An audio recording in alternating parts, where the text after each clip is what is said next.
SOMPA FM, SOMPA TV market yapo, SOMPA MING.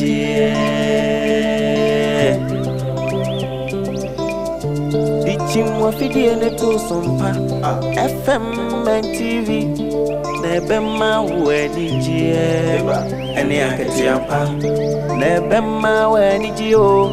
sabra boy mo dakini. Be natural sooner dear winya. Nebema wenijie,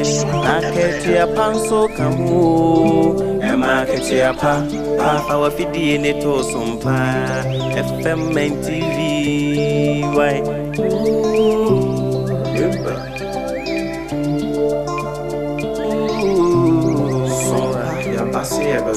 Yasin SOMPA mani jeni akati apana unu warada SOMPA de asitne imuno ema akati apa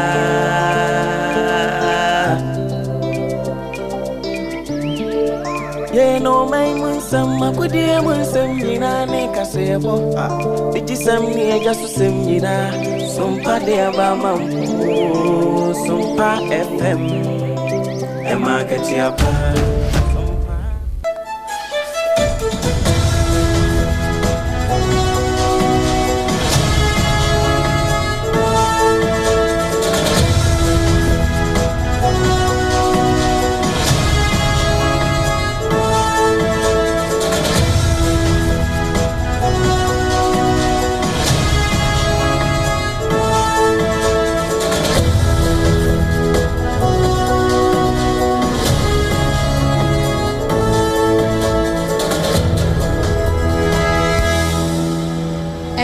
Ye da kasi a trade ampo to trubonsu kwa me basa yadom frichi freche nyankopon no aye ehini me boso me ne da etoso edubaako afimpinu ene aduno no mo ene eye memene da ye mamu nyina mu ache abusua no sia bo ensem wa yensem twodofo te wo mu gumu a won mu kutire ni nyina wosamufo pani to ne bo esemu eyi die ditie ene ye di si adwa ye de ebesomo ese nana kejesi no sia bremu ekase hye no se ensem no efri SOMPA 106.5 FM fidie kase isono ejene ho sachirame na wasante mantamu a eye SOMPA 93.1 Kumase Ayiko FM 100.9 wo so ason semimo eto epeten adafo pa radio butu Paris France abuchememu a wonom so ete yenka afei upiemu e wo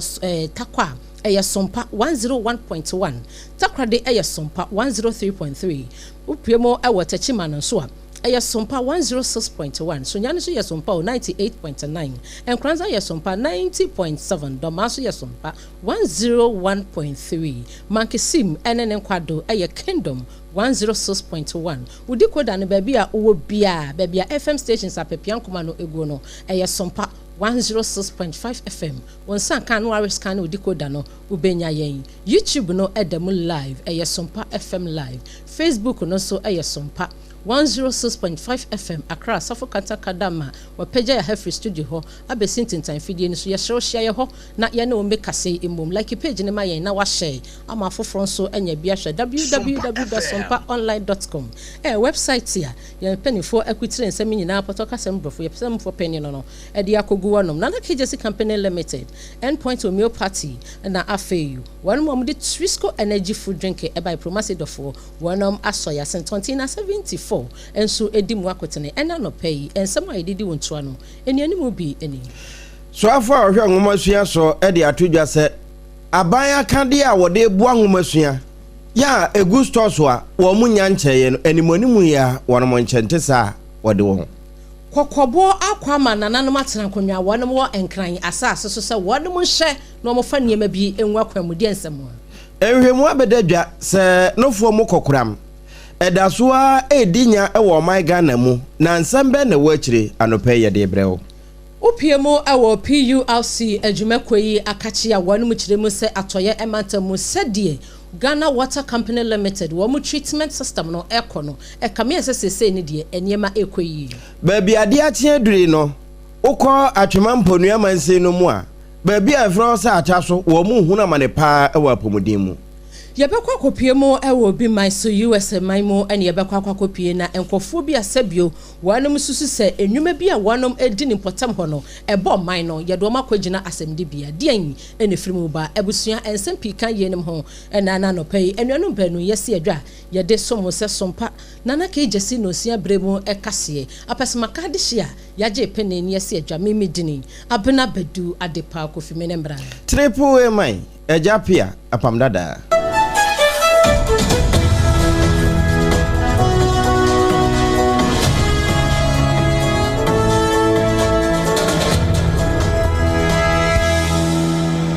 Anopay kan ho na kwa Facebook no so ɛhɔ ne ehia wadwe nkyerɛ ne won kanto so no na nasafo kantanka da ama wɔde enenamu ɛwɔ wiase nyinaa ya YouTube ka ho ɛno ɛyɛ SOMPA FM live hyɛn nso sa afei yewura nsɛnum no ɛnwoma suasoafo yewura Haruna Idrusu akasa na sansemi wɔkɔda na di ɛwɔ Tamale bra basic science mathematics and technology BSTEM school bi ɛwɔ hɔ na wɔde enwomasua ho akadeɛ ɛma wɔnom na emu na wɔkyɛ sɛ wohwɛ mu a akadeɛ anase school bɛɛ sɛ wɔ ha aduokono nan no wɔntumi yɛ koraa emu aduotwe nsia deɛ wɔtumi FM ɛno no wɔkyɛ sɛ akadeɛ ahodo a yɛde sua deɛ ebi yɛ nwoma ɛne curriculum ɛsesaeɛ emu ade sua pono nyinaa wonkɔ stores ahodo no na wɔn apake ɛnya ade ayakyɛ ɛno wɔkyɛ sɛ basa aban no nani so ade hunu na botaa a wɔde boa ma nwomasua tumpɔn ɛwɔ ɔman mu no na ɛno na yɛtoto naseɛ na yɛwura Haruna Idrusu sansemi bra wɔkɔɔyɛ no wɔda na die ne yɛnsa ntwerɛfoɔ gyina hɔ are not meant for your stores. They're not meant for your stores. One of these days, I'll do random unannounced visit to stores, and I'll hold regional and metro directors who are keeping materials including textbooks and other educational material aids and resources in offices instead of making them available to teachers both as a guide and to learners. We will not, that's unacceptable. So we're not giving you this to go and keep in your storeroom. This must move out to the basic schools. So I expect 194 basic schools to benefit from this. So they are not meant for your stores. So it's my honor and pleasure to hand them over. Eno ya ngomasua so afọ wo my Ghana mu yewura Haruna Idrusu na agbo asemi so se saa kade a wo mo de aba no wo man kasa yemfa nkọ hye store mfa decorative ho na mom yemfa nkọ bo ama ngomasua entime enkọ animu na wo besada wo mo amane wo be basto ahodo no wa ba behwe de ya pake na uni ya ba beto wo se regional director ene wadi ebinni na ni nyina echi no wo sa to aso chese na so ye no aye krado se sa stem emu adesua yesua kosua robotics no mo ne electronics na afoforo eka ho no free KG kosi junior high school wo mu nyina benya so mfa so. I've said this in some of my speeches down south. So once I've come home, I can speak to them. One, we are currently revising curriculum, and it's my intention that from kindergarten to primary school to junior high school, we will introduce electronics, robotics, coding, and artificial intelligence as part of basic foundational learning. So it will be part of the new revised curriculum you will be receiving. A committee chaired by Professor Amina is working on it. They should submit their report to me within the next month. That's why we're not printing books at the basic level, because that will amount to duplication and waste. When they finish, then it will be on. So STEM education is the future. Eno Ghana ngomasua so afọ yewura Haruna Idrusu wo ensam foforo mu no ye piemu ewo wosoani a wono ohye nkronkuma ene nkrontuwa ho ene potam ensam so meche local government minister na amanebo akọ ede afiri na kachia wo toto sere na nanom atena konwa wonom ewo nkranpompone emantamu asase so se kamia yese nansen menteme ho ase ewo ahemfo nsam de ye ka na chieftaincy dispute no ye agene ho nsekyeremena ewo manyem wokyire mu se enam so emanansen enipa besenso ne akire ena bosome kakra atwamu yi wonom enam saa menteme ho ase ni mu eti nananom esiedo a aya rehosempa onenyanfo Ahmed Idrisu ɛna wakyerɛ mu sɛ sɛdeɛ wɔnom ɛtete nsɛm bi na sɛdeɛ wɔnom kora ɛde wɔn ani ɛkɔhwɛyɛ no wɔnom ɛtoto sra nananom atena konwa wɔn wankran asase so ɛsɛ wɔn no wɔn ɛto kɛse na wɔnom so atumi aboa sɛdeɛ bɛyɛ a menteme ho ase ɛfa nsasesɛm ɛfa nkonwasɛm no wɔnom betumi apɛ ne pomasi bire papa ɛbra ononyamfo Ahmed Ibrahim ɛkwasra nananom atena konwa no ɛna wɔde wɔnom edi nkɔmɔ a sompa kaseɛ yɛnso yɛtase bi a yɛde somwe. Sorry, King Professor. The primary purpose of this is to pay a courtesy call and also to fraternize with members of this august house. Our revered Name, ladies and gentlemen, this initiative recognizes the powerful truth that development at the local level cannot succeed without the active participation, community mobilization, and preservation of peace and unity, chieftaincy, and religious affairs. Government seeks to harmonize the efforts of both traditional and administrative authorities to advance administrative development for sustainable good. Openia wakasa yeyi eye wasweni ya wono ena ohye local government ministry no eso onyenyafo Ahmed Ibrahim ena odi adesrede yi ekọ ede amana na matsa konwa wonom ewo enkran asase so. Ene na yede so agina mamre num sompa na nakojoje si no nsi abremu kase ebo no na yebe ema wei pani wabe pa ewo kokuram enhwehwemu mu eno achi eba ne sanso a wakwadare clinical and radiation oncologist wono was Sweden Ghana Medical Center Dr. Stephen Pati wono na ekasai wo say Ghana fo we ya futu o de bema titru wo bibia wo kura no fo se ententem uhu se uhunamu enya ye anase uhu ye entenatena se o kofifa bibia nkeka mom na penkela bi anwewe ka ho kohunu mpanimfo a wo ma ben wo pomodem ne ya hwehwe owediem yenhunu se yade antem na yade kono wo ma pa no aduro na wonma so we na wo kasa wone sompa kase enedi nkomo na wo chese we cancer therapy, chemotherapy and radiation wo de kire se ye ka kokuram cancer nan kasa kama se 2020 say wo mo kenka liver cancer nko ano wo manya besa mpemiensa ene akire na ekowie no nipa efa ho wuye nso na ye mpepema nkoma na Dr. Stephen Pati we de no wakasa efa no fo mu kokuram ho. Maybe let me narrow down. Since we are in October, let me just, come to breast cancer just to give you a glimpse of what the issue is like in the country. So let me use breast cancer as an example. In Ghana, for example, according to the available data with GlobalCan 2022, in the year 2022, Ghana recorded over 5,000 new cases of breast cancer. And then, so that alone gives you a fair idea of the volume of cases of breast cancer in the country. Whereas in the same year, we lost more than half of, about 50% of the same number of people died from breast cancer. So it gives you a fair idea of how serious the issue is. And like I mentioned, the treatment facilities in Ghana, we have Kolibu, Komfo-Anokye, Sweden Ghana Medical Center. There are a lot of other district hospitals that patients turn up who never make their way to these big facilities that I mentioned, and they never get to be counted as part of this statistics. So you can see how serious this issue may be if we are able to get all the numbers. So it is a big concern. Eno ena Dr. Stephen Pati aboboso no fo hoi wo tachrema wo se enti se tachrema ba ho anase ba ho na efemfen wo ena e kan ho na kohunu doctor Ebusia wonsam foforo mu no empanifo a wonom ehye ese eniema ekoyie yenhwenhwan eboso maka na dehye eniema ekwa die mu adene enti yentotototum kakra mekere Public Utilities Regulatory Commission PURC wonom na ebo amane yi womo se womo gina womo emra wonom didi djuma no ewo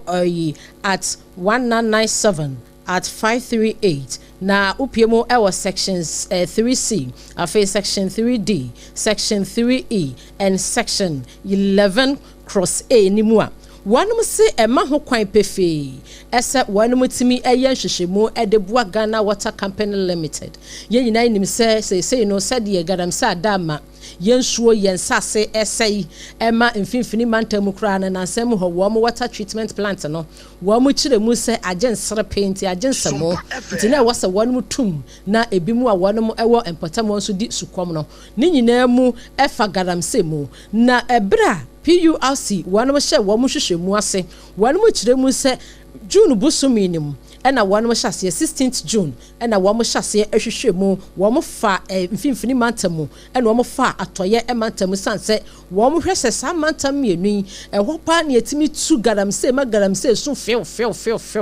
wo mpotamu ntina wo se wanum hwehwemu edebua Ghana Water Company Limited wo mo hwese de wanum treat nsuo no ema adehye enom na ebere wo mo hwehwemu ekwa awieye no from 16th June to 27th June no afiye mu no ena beda adwase upiemu ewo mfimfini mantamu ni atoye mantamu a PURC for se de nyankopon adama said ye Ghana Water Company Limited omu treatment system no etie no se no eniema mu eyara ente se kane na sebio wanum timi tuto enuro bi timi difference wonim no omo boka enso se tell na shada enye good for human consumption sa na se na wanum hwehwemu ba wiye yi wo mo hu se eniema de da kwan mu a wanum ka kira de hye wanum wampotam ho a wo mo de sebio wo mo so wo mo nte hwe so odogo bi nu abese efoma gudie kwambone so no mbetu no se na nyankopon ya dom ema Ghana Water Company Limited wo mu treatment system no ekoyie no wanum fa ne sa mfanko na mpanimfo enso ko a wanum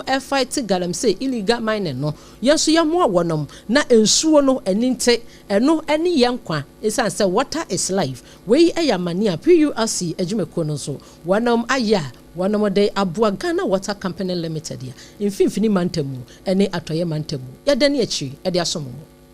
ene ye ko atwemampo nuamansenum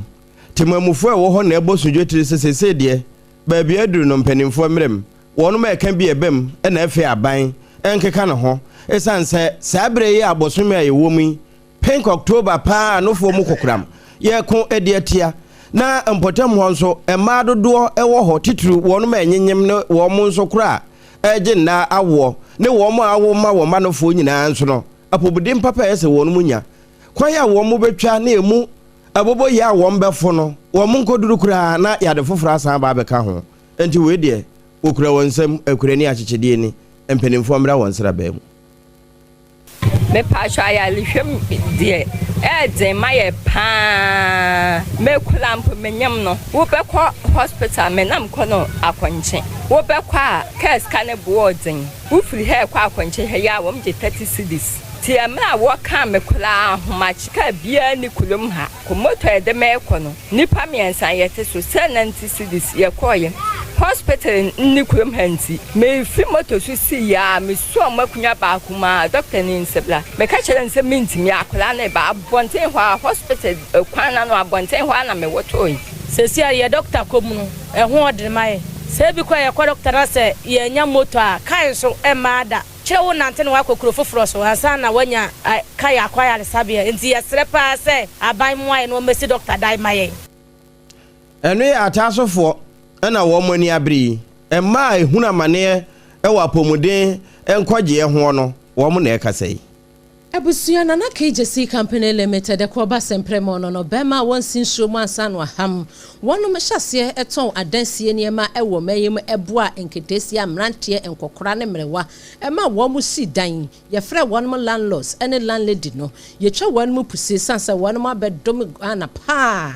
entino ene yi se wato asase anafe kura na beto asase wopese wo si dan ema adan ne ti apose wote pa edan ni nya hoden eye na KJC Company Limited ne wasa woto adansi niema no efri na kache open na do ansate akwa abese baako ekosi nsate akwa abese 200,000 ni nyina ebi ho me pa chese enketuwa mu kosi akasie mu ensate akwa bia metwe inches no na KJC Company Limited ebenya bidia ma roofing sheet eye enchanse de bodan so na KJC Company Limited said ensuo beto enfrema no de ne ebefa still strong esanse na do no kura no de ma wabo dan no so no etiapo enti ya na wakọ na kache cement no so wanu benya abotra cheche mu types no ye wode edi lay foundation ye wode edi tra blocks ye wode edi moldings ye wode edi plastering ye edi gu floor na wonni mu a wakoto cement bi pa de sia brosan fe ya brosan ni so na papa tutu na KJC company limited wonom ewo suehunu ewo adansie niema papapem enkran ha ubetumi afre eni kumase ewo 0204 355 040 0204 355 040 upiemu wa mantama aka ni nyina na yedi ejuma ewo endpoint homeopathy clinic se yenka cho se won mhyase edi homeopathy sa yade wo meyim no broni fita te se wo mudi homeopathy esa yade no otwa plenty kit ebe ma won mo eni ejuma esanse homeopathy kwan so wonom ede ma wo mo asabio no mo nya ba eba atwo na so wo mo infertility adokuro wo mo no yede atu ase afiri wo mo so eye homeopathy endpoint homeopathy clinic asam na meken na wonom asabio enam yade no so adokuro wonom a de bia bema pa se ukoto so wogina fichire no obunsu a bonsu wa fe ne sensa endpoint adama wadi homeopathy ebetu ni nyina se ede ama wo ba asabio aya na insufita bi gu aya na wakọ endpoint na yaboa wo yade bia eye stroke enwedweye yetu ase homeopathy kwan so eba no wo sabo ho sensem eba no o kidney no eno liver no nyina no wonom ede homeopathy ebetu ase be ma wodi bo ani natim keja Jesus sister akua prew no abisa ase brako aku wawie ese yanimguase endpoint court na wonom emwa wo se omura home care services ema sabio mu a modihie bi stroke enwedweye agina boso a wo fie wo fra ya ne a ye beba ababa be hye no yade bia se untumi ma ya kache korade hia se wo be fra yen 0244 867 068 ana 0274 234 321 Kumase Kronum Abuehia, your honor a yedi ejuma, Accra Hase ni Shell signboard, Spintus Quantum Poneso, Endpoint Homeopathy, na Yajoso. Na Promosido. One must see and catch us as a senator and cranu do fear beer more. Mommy, I want Trisco, Daddy, I want Trisco. A Trisco energy food drink, and ye come for the amawa ebusia, so won't pay be a quadrasso and what pay nebo and yet de here and in share. Food and Drugs Authority are yet to say, ye, a Trisco energy food drink, a promacid vitamin, a woman C, D, iron, any many more. No send enough for today, woman, and your beverage be a woman no one or panel, ubeton cosa, been so on man, on I'm not chon, a ye. Trisco and a year come for the amawo, and to know a yan wa pebi, na wanom, na abwa anopabu bobi, and no accordance wabu bobi. 2074 so ekraye mu anopa was say a yen nananom di do a wonom hyase e de busi wo mu immune system e ma yen nananom enyini che ye 2074 abusua enne wuni adage untimi enkotutu enyini eni hahamane ade no enkonoa sede ye no abefo kwan so no 20 na ne bottle no efe package no efe nyasam keto a portable ukọ ba bia obetumi dia show bag im na ose yakwada wonya finhadu mi no dre onom bi afei wo ye oba penfo anama akwada no fo a won ka ho Food and Drugs Authority one ma dia to mu se eye 2074 asem na making na baabia ubenya bi ato eye pharmacy and drugstores ni nyina no ubenya bi ato 20 na ma no ubetumi afrempanifo e 0246 073 498 upiemu ewo Keshi Drug Cleaner ubenya bi ato Kumashi Ashtown Kwalenak Heba ho eno so yedi akwakogu wono mo a ubenya bi ato 20 na ebusuafo enwumeku adamanti yesremo yebasisi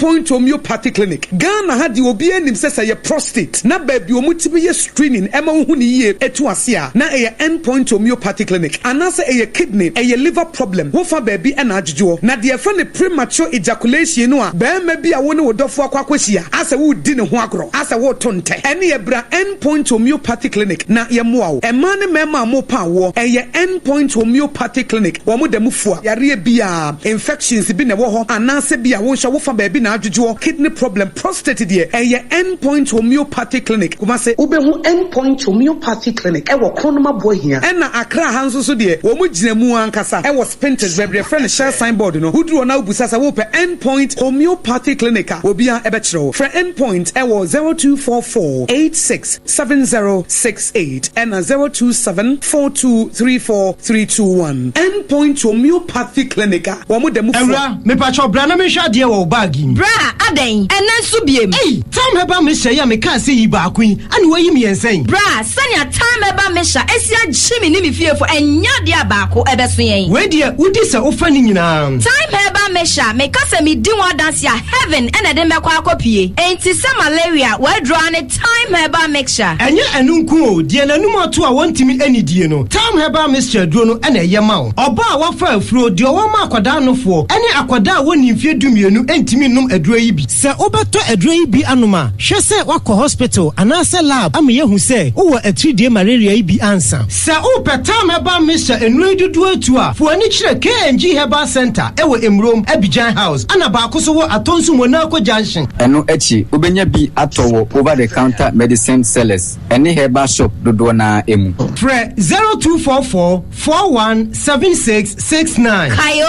set time no TIME time herbal mixture afi malaria fever bi adani ziba ewo mu no betu akọ FDA agi adwadie nkratoa yi atu na fa na moko Yekoye training wa garden nim. Na me pray ne. Mama, javelin. Oh sa. Na plate no so e. Mama, enye plate o, discus. Yeah, training every say inkunim difo. Mo asemunim se. Ansa na mo bedi inkunim no. Mo hia hodin bebre. Se ye chocolate taste ni tu nchen a. Ene fota e what Swiss comunu kra energy boosting vitamins. Ni minerals a. E po inkunim difo. Mama, yeah, that's it. Me mo freya po mu di hu hear me. Twisco, power your dreams. FDA agi ejede yin krato yato.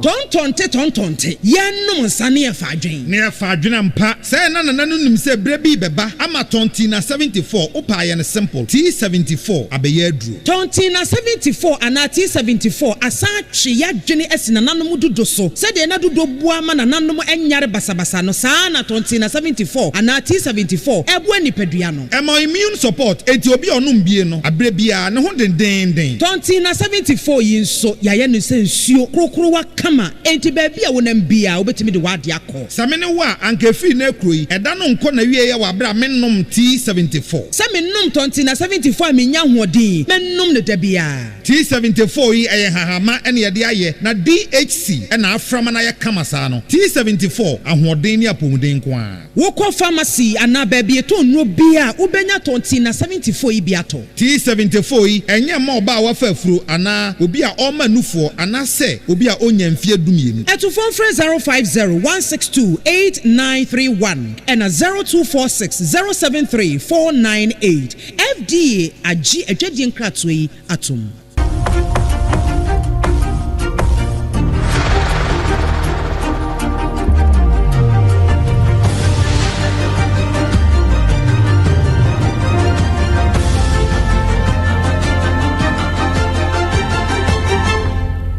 TV Emma Aketiapa Abusuan yedase yede kase no ekwa akowiem ewa amanone na Ghana ni abranti a wokotene mu ewa US ekrobia no ede mini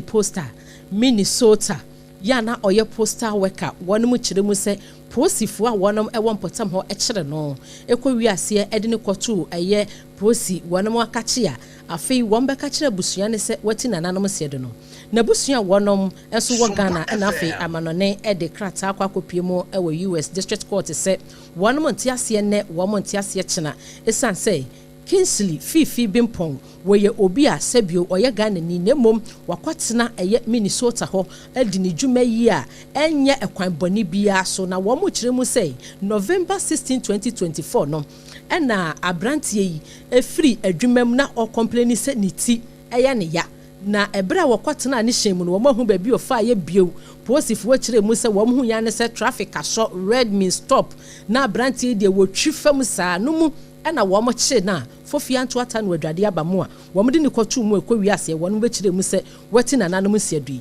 abusuafo ne sɛ wo mo so mu a enye ye enti no wo mo so de krata kopiem kɔto a wanamo epe atentenene ediama 50-year-old Kingsley Fifi Bimpon a oye Ghana ni okotre mu e US abusua yenyina yeso na no sia bremu kase ayede somo no yemuni kom se pen afei ene waso afidi a ensema edidi wontua no bi eni soafo a ohwe Ghana ngomasua so se enema ne akade ahodo a aban de aba se yemfa nkyira de no mugya wo sto a wo be babra wonkra